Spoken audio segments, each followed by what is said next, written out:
lain selain daripada jumpa dengan dia. Itu satu penyakit kat punya dia. Awak tidak pernah akan jumpa dengan siapa-siapa pun, jumpa dengan saya saja.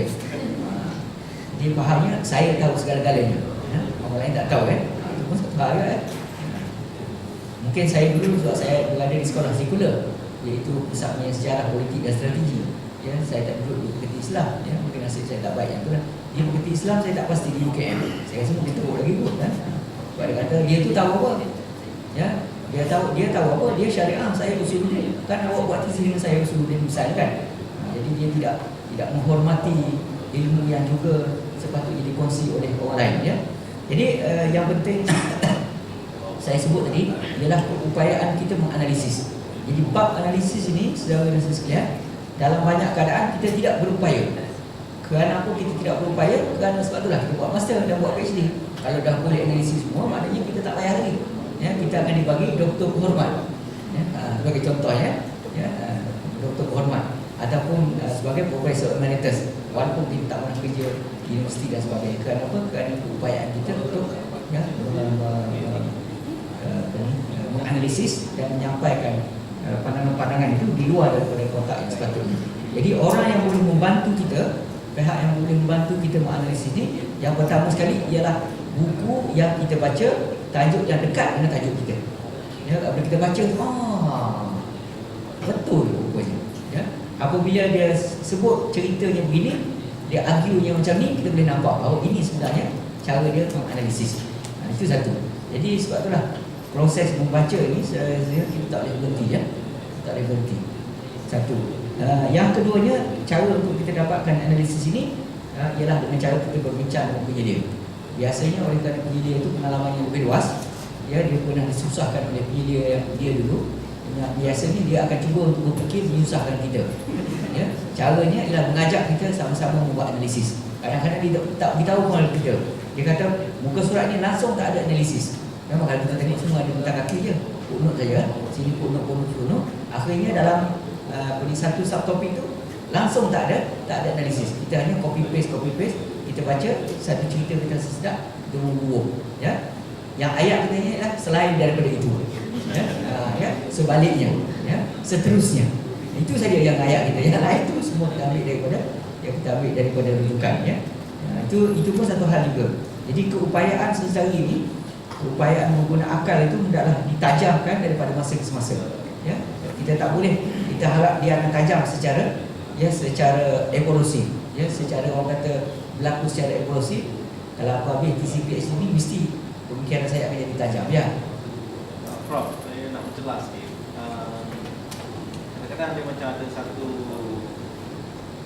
kefahaman sebab kita ni masih dalam belajar.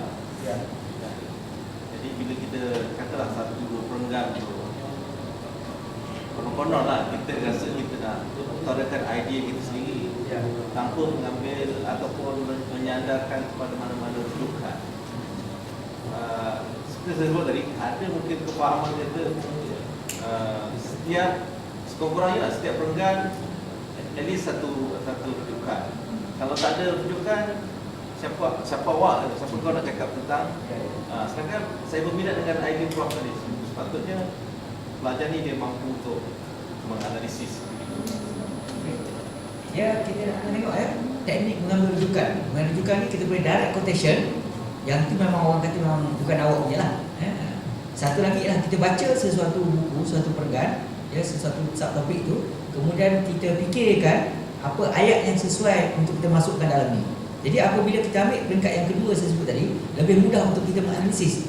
Maknanya kita campurkan, kita combinekan apa yang orang sebut dan apa pandangan kita, ataupun gabungan daripada pandangan-pandangan itu. Sebagai contoh sebagai contohlah tarikh kelahiran seseorang tokoh. Orang ni kata sekian, orang ni kata sekian, orang kata sekian. Orang ni kata 12 Rabiul Awal, orang ni kata 9, orang kata berapa. Kalau kita membiarkan begitu saja, maka kita akan merujuk pada buku penat saja. Tetapi kita menganalisis, kita membuat andaian. Kita katalah Nabi mati semasa umurnya 63 tahun, contoh kita sebut. Jadi analisis kita itu apabila kita susun elok akan menggambarkan analisis tarikh dia lahir, tarikh dia terima wahyu, contoh tadi dengan tarikh dia meninggal, kita akan dapat satu line of argument menunjukkan mana yang terkuat dan mana yang paling bersabar. Dan itu orang tak boleh tolak.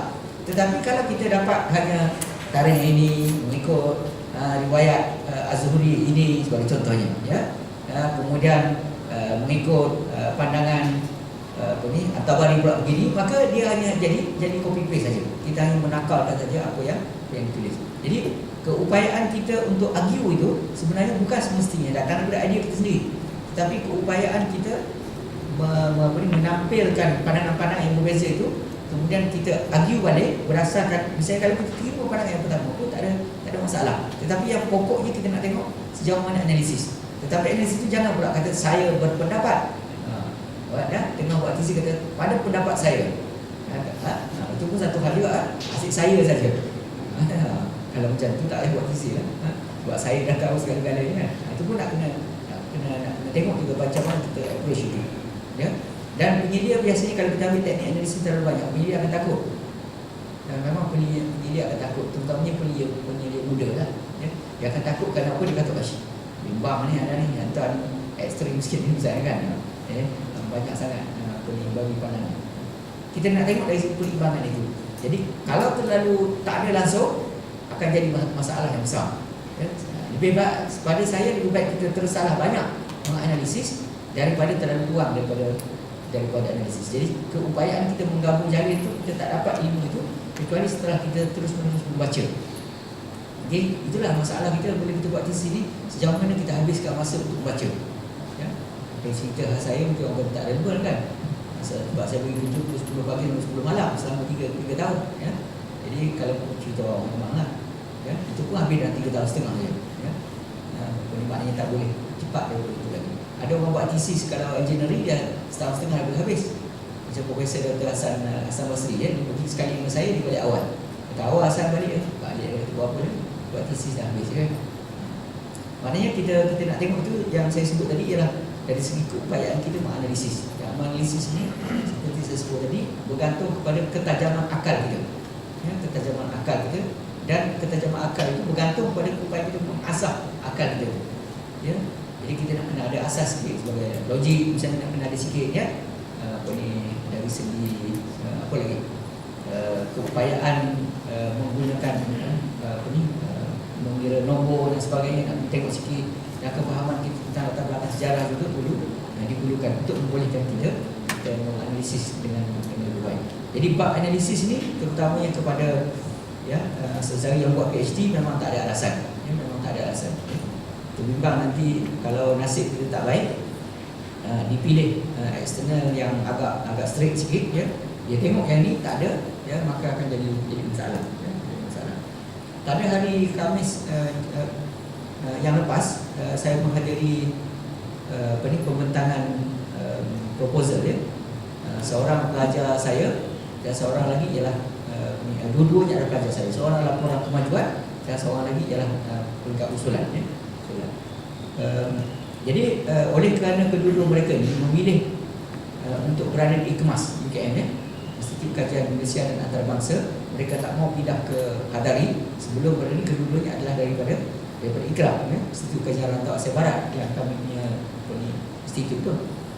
Bila diberi option, dia tak nak. Dia kata tak apa, dia nak kerana bidangnya yang pertama dia buat tentang isu nuklear Iran pada zaman Ahmadinejad dan kepentingan Amerika, ya. Jadi tajuk itu kecil saja, tetapi argumennya terlalu besar, ya, kerana menggunakan teori, ya. Itu adalah dua teori yang dipakai, realism dan neorealism. Kalau saya rasa mungkin tak relevan kat sini, saya nak beritahu macam mana susahnya, ya. Kemudian tajuk yang kedua ialah tentang Islamisasi AK Party di Turki, ya. Dua-duanya saya jadi penyedia yang kedua selepas saya pindah. Jadi apa yang saya nak sebutkan ialah para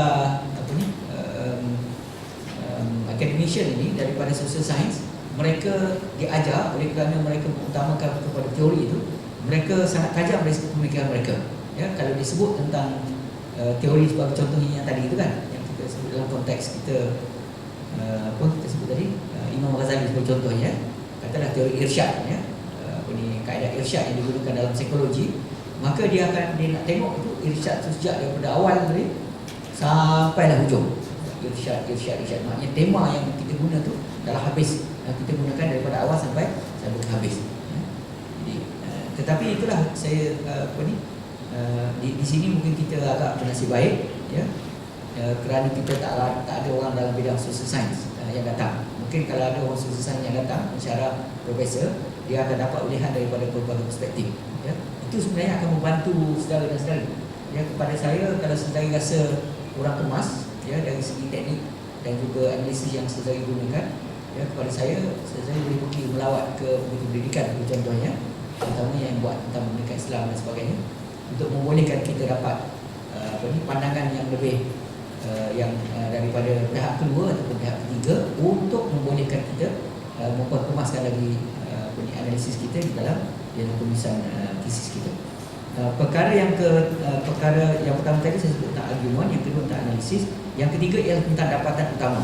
Ya, soalan yang selalu ditanyakan oleh eksternal, ya, ialah ditanya tentang dapatan utama kita, ya. Ditanya what is the thesis of your thesis? Apa dia tesis utama saudara? Ya, itu pun satu hal juga.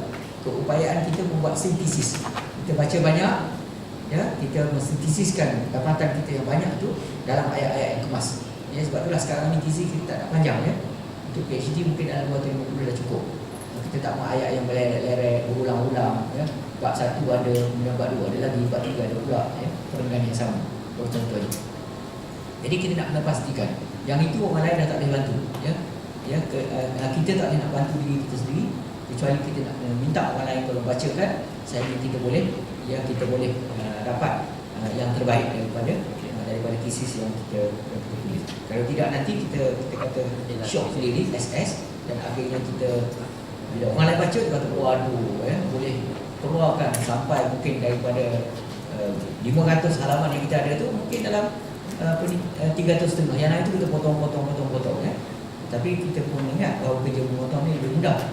Cuma kalau tak kena gaya potong, dia akan jadi canggung yang dia tak duduk elok positionnya, dan akan menimbulkan masalah, ya, semasa program ni. Jadi itu beberapa perkara yang saya rasa perlu kita ambil perhatian. Saya nak dengar pandangan ataupun soalan daripada sesama, ya. Prof. Badi dah ada standby. Okey, ada apa-apa silakan.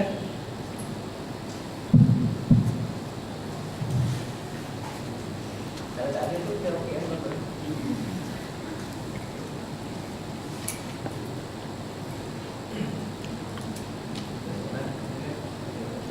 Sebab baru ni kita dah bincang banyak, kan?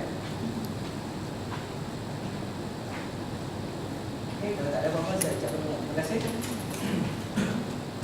Assalamualaikum warahmatullahi wabarakatuh.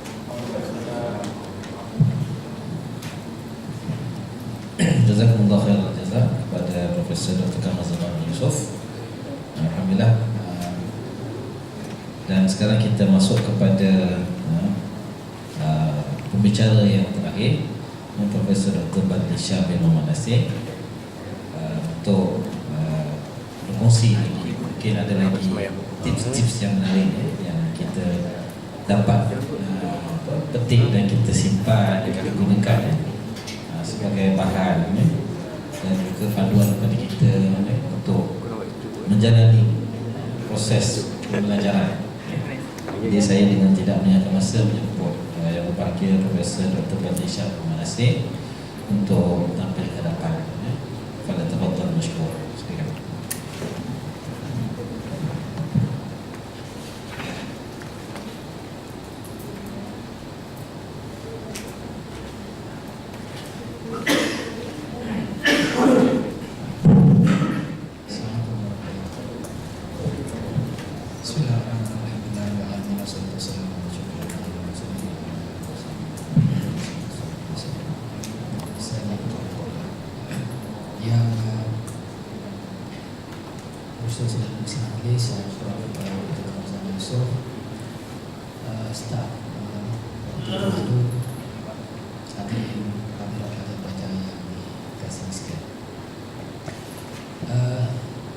Saya rasa tajuk saya ni berkait penyediaan ni. Saya maklum tadi tidak sempat yang surat. Penyediaan ni kita ambil ringkas dalam 10 bulan ini. Ada beberapa bentuk penyediaan. Kalau kita boleh bahagikan ada dua. Satu, penyediaan secara individual, perseorangan. Yang keduanya secara tim. Sama ada tim 2 orang ataupun 3, 4, 5 orang. Itu Yang individual ni is very classical lah, klasik, very traditional, dan biasanya dulu-dulu kalau kita belajar dulu, biasanya seorang Tok Guru dengan anak murid dia. Jadi biasanya Tok Guru akan memberi banyak pengaruh atau kesan kepada anak murid. Anak murid ini biasanya dia akan berbangga dengan Tok Guru dia lah, kan? Jadi dia akan cari Tok Guru yang paling hebat-hebat, macam Rahim ke, Kawan Hasan ke. Tapi kadang-kadang yang hebat-hebat ni problem juga sebab dia sibuk. Itu jadi masalah tu. Jadi kita kena kadang-kadang kita elok yang Tok Guru kita ni orang yang tak nama, tak ternama, tapi dia banyak punya masa untuk kita lah. Cuma ni kuat lately kita tengok kepada grup supervision ni, dia sama ada dua, supervisory ataupun ramai. Dalam pihak ketua ada 7 orang, seorang ketua. Yang ni berlaku dengan sebab pertama sekali mungkin cross disiplin, oleh kerana disiplin ilmu yang agak luas. Sebagai contoh kita buat halal di isu, kita perlukan sains sebagai supervision, dan juga daripada perspektif pekah agama, kan. Jadi kita kena ada 2 orang lah.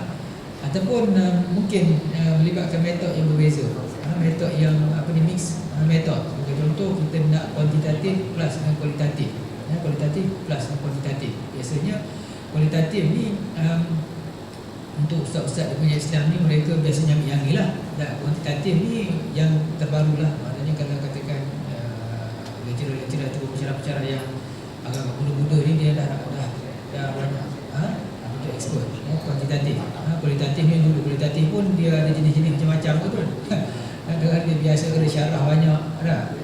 Jadi kombinasi di antara dua ni, dua bentuk kaedah ni juga dilakukan. Ini pun kadang-kadang kita tengok kenapa, sebab kadang-kadang universiti ataupun fakulti tu dia nak memberi exposure kepada pensyarah-pensyarah ni supaya mereka juga dapat pengalaman. Yang sebab yang kualitatif ni tak semestinya dia values kuantitatif. Jadi bila dipadukan tu, mereka boleh dapat satu penyediaan yang baik lah, memberikan penyediaan, dan mereka boleh cross kaedah dan mereka dapat menambahkan pengetahuan masing-masing. Contoh saya tak values dalam kuantitatif, oleh kerana kita ni cari supervisor yang pakar kuantitatif, jadi kita pun boleh belajar dan kita boleh memahami. Walaupun kita tak faham proses itu, kita boleh nak buat by ourselves sebab kita we were not trained by that kinds of process. Tetapi kita boleh memberikan satu keakulan, satu pemahaman, satu komprehensif kepada apa yang dibuat. Jadi maknanya kita boleh tanya belajar dan kita boleh teka dia buat tak buat, kan? Sebab kita ada exposure. Jadi ini yang biasa berlaku lah. Jadi ada juga dengan sebab antara universiti yang baru, mungkin tuan-tuan di sini dulu UTM ni rasa dah establish, kan. Tapi macam universiti yang tidak establish seperti kuis dan sebagainya, mereka mengadakan tim supervision ni dengan pensyarah-pensyarah dan universiti lain. Mereka masih muda, mereka ada doctorate, tetapi untuk dapat recognition daripada QA dan sebagainya, mereka hire pensyarah-pensyarah dan universiti lain. Jadi mereka bersama-sama lah. Sebagai contoh macam pengalaman saya di kuis, kan. Tapi bila kita pergi, kita tengok mutu penyelidikan kita yang dari luar ni banyak memberikan komen kepada apa yang dilakukan oleh mereka, sebab mereka macam ialah bukan kurang penyediaan tu. Tadi tu bentuk supervision lah. Mungkin ada soalan lagi mungkin boleh tanya. Saya pergi cepat. Okey, 2 minit lagi ya. Kalau tuan-tuan nak tengok, nak baca lagi yang tentang penyediaan ni, banyak buku tentang penyediaan lah. Boleh tengok ciri-ciri supervisor yang baik, yang macam mana, yang garang ke, yang baik hati, macam-macam tu. Itu mungkin kita bincangkan kemudian. Cuma saya nak sentuh di sini ialah berkaitan dengan seorang supervisor yang pada saya baik ni bukan baik dia tu dengan dia tu baik ajak belanja makan ataupun kita boleh belanja makan dia, kan. Ada pun dia selalu beri kitab. Tetapi penyelidik yang baik saya rasa dia cepat boleh membawa kepada kita ni kepada satu alam. Apakah what is the real meaning of thesis itu. Dia boleh menghantar kepada kita ni framework thesis itu. Jadi kalau kita boleh tahu framework thesis, macam kita faham rumah dah. Rumah ni seperti tak apa benda rumah, kan. Kita tahu, tak perlu kita kata rumah ni ada dinding ya. Rumah ni ada gambar. Rumah ni ada bilik makan. Tak. Bila kita sebut rumah, tergambar tersawur rumah tu pada kita, kan. Ada bilik air, ada jamban, ada macam-macam lah, kan. Jadi siapa dia supervisor yang boleh bawa ke arah tu, bagi saya lah itu yang paling saya bagus. Sebab saya tidak apa tu, bila saya mendapat, saya ni agak belakang jauh sikit, tapi program bersama lagi jauh lah lagi tu lagi lama, lagi otak kan. Masa kita ambil BA, masa kita ambil course degree, kita tak nampak supaya kita ni dia boleh menghantar kita kepada framework itu. Dia suruh kita baca buku, dia suruh buat esei apa semua kan. Sedangkan benda ni bila saya go through melalui pengalaman, bila kita mengaji dengan Mak Saleh dia nak pastikan kita faham benda tu kan. Jadi dia hantar kita terus untuk kita memahami. Jadi yang paling penting, oleh kerana kita nak membina tesis, yang paling penting adalah kita kena faham tesis lah. Kita kena ambil seketul, 2 ketul, 4 ketul, 5 ketul tesis ni kita baca, dan kita beritahu kepada penyelidik kita apa yang kita baca daripada tesis itu. Bila kita baca tesis itu, kita boleh faham kerangka tesis, apa kepentingan kerangka, apa hubungan di antara isi kandungan itu. Yang itu yang penting. Bukan teks dalam tu, bukan ilmu dalam tu kan. Ilmu dalam tu macam-macam dia boleh bertukar-tukar kan. Kalau kita masuk ilmu sains, sains dah jadinya. Kalau kita ambil social science lah, sejarah apa semua dia akan bertukar. Tetapi kita boleh faham isu, masalah, problem, soalan, kajian objektif, jawapan kepada semuanya itu, kerangka tu. Dan apa sebenarnya tesis? Adakah baca buku? Kadang-kadang kalau kita tengok supervisor nak tunjuk dia hebat tu, dia kata you buat, you write assignment dulu. Kadang-kadang setahun tu tulis assignment. Sebenarnya tidak begitu. Bagi saya lah, kalau saya nampak daripada pengalaman saya, sepatutnya kita boleh mengumpulkan pelajar-pelajar yang mahir, yang boleh syarah kepada kita tesis ni apa benda yang dia baca tu. Kita bagi 10 tesis, dan dia boleh quantify, dia boleh tengok tesis ni apa benda sebenarnya yang depan dia ni, cara dia, kaedah dia apa semua. Sebab yang dihasilkan tadi tesis, bukan buku. Sebab itu kadang-kadang kita tengok ada yang menghasilkan tesis ni, bila kita baca macam buku, sebab dia tak go through tesis, dia tak faham apa benda kena tesis tu. Yang tu. Jadi kalau kita habiskan masa dalam beberapa lama untuk tu, bukan hanya bukan kalau kita tengok biasanya orang nak ni, dia nak hasilkan tajuk, cari tajuk. Tajuk is not the matter. Kita faham benda tu, dan kita faham konsep rumah tu, baru kita nak letak rumah ni, rumah Brunei ke, rumah Kedah ke, rumah Perak, rumah Pahang ke, Mak Saleh cottage ke, dah rumah tu. Asal rumah. Perbezaan cottage dengan rumah tradisional Melayu banyak beza dia, tapi dalaman saja strukturnya tak sama.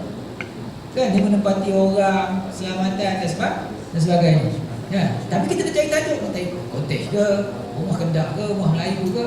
Nanti kita lambat di situ, kita kena mulai tajuk. Cari tajuk baru.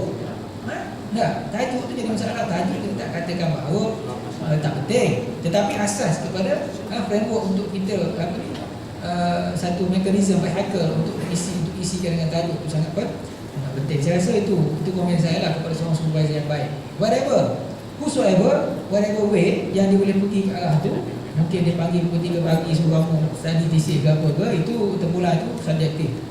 Kalau di UM tu macam Prof Aziz dan Putu Mazin tu, memang dia wajib setiap minggu jumpa dia kan.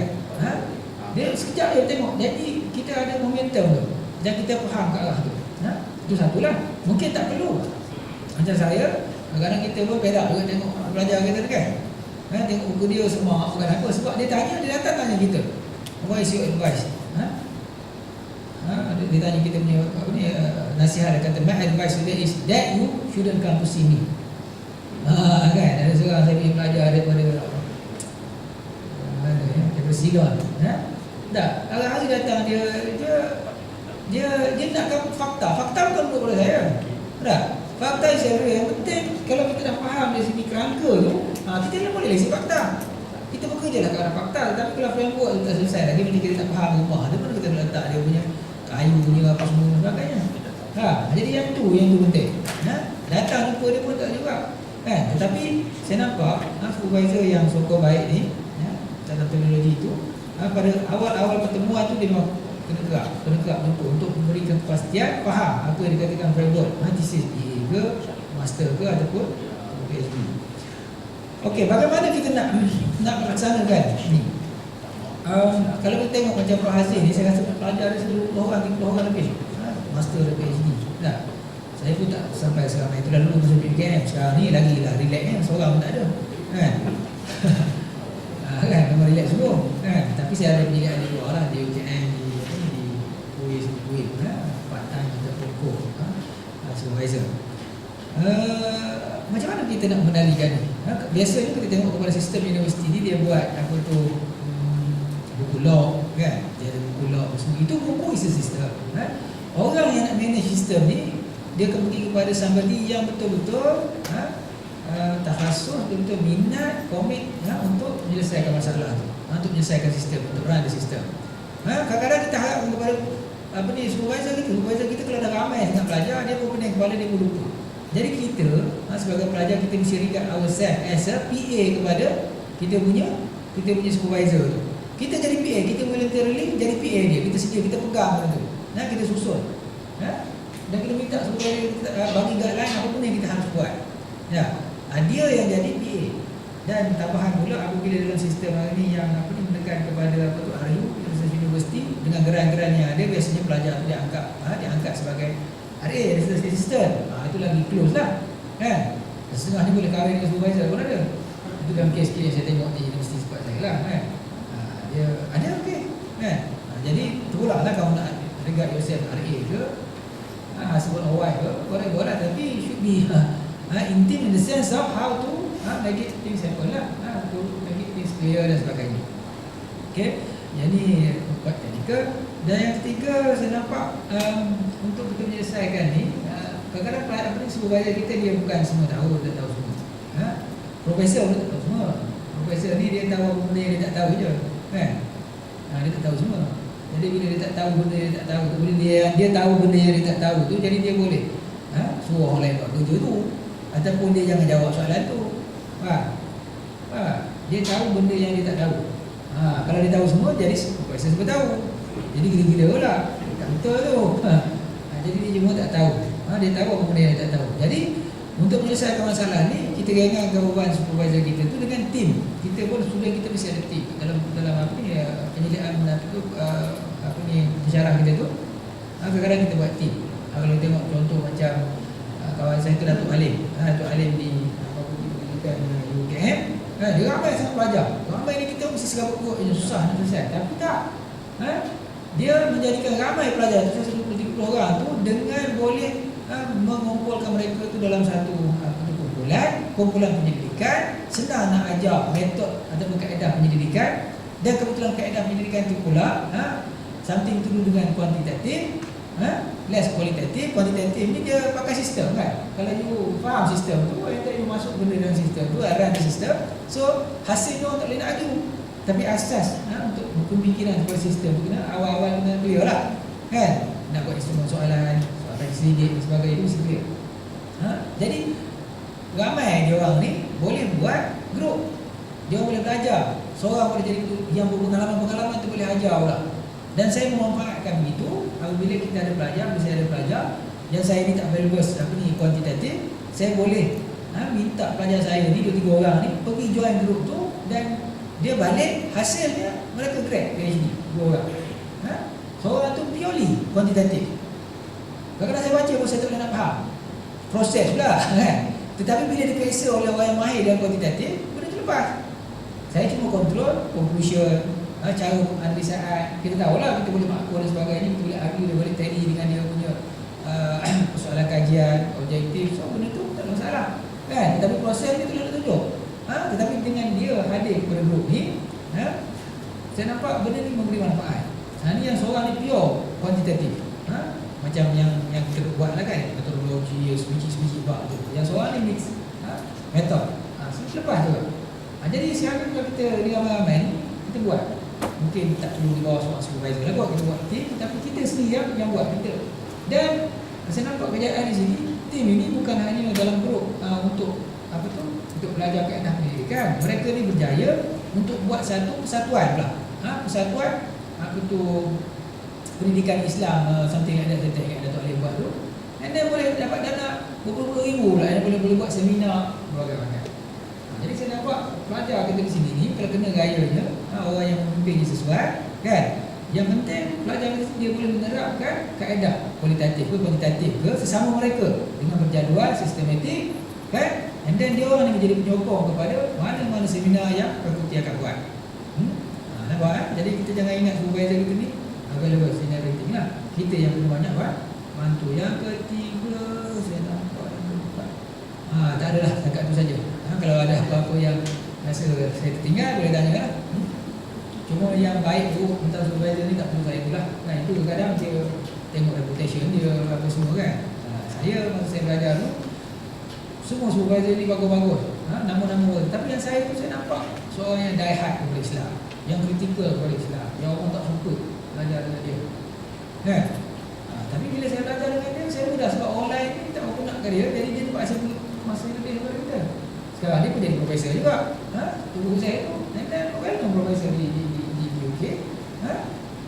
Dan walaupun kita nampak dia punya so-called die hard kepada Islam, bila kita belajar lines of argument yang dikemukakan dalam setiap pengendalian kita penulisan tu, satu benda yang sangat berguna sebenarnya. Kita boleh apply. Yang pentingnya kita boleh jawab. Analysis is something should be critical, but at the end of the analysis you should find a very convincing jawapan lah kepada analisis. Tapi you should go through analytical proses. Dengan tak buat tak boleh come to the conclusion. Sebab PhD ni dia mesti macam Profesor beritahu tadi, analisis adalah di peringkat yang sangat-sangat betul penting, kritikal pada tahap belajar di peringkat PhD. Master dia mungkin boleh lah sebab dia mastering ni kan, tak contributing to the knowledge. Okey, ada soalan lain? Ada soalan lain? Tak ada buat?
Kesimpulannya, kalau kita nak mendapatkan satu perspektif pemilihan yang baik, we should regard at the first, dari moment kita adalah supervisor. Maknanya kita kena fikir apa yang supervisor tu buat, sampai dia boleh kita tulis lah.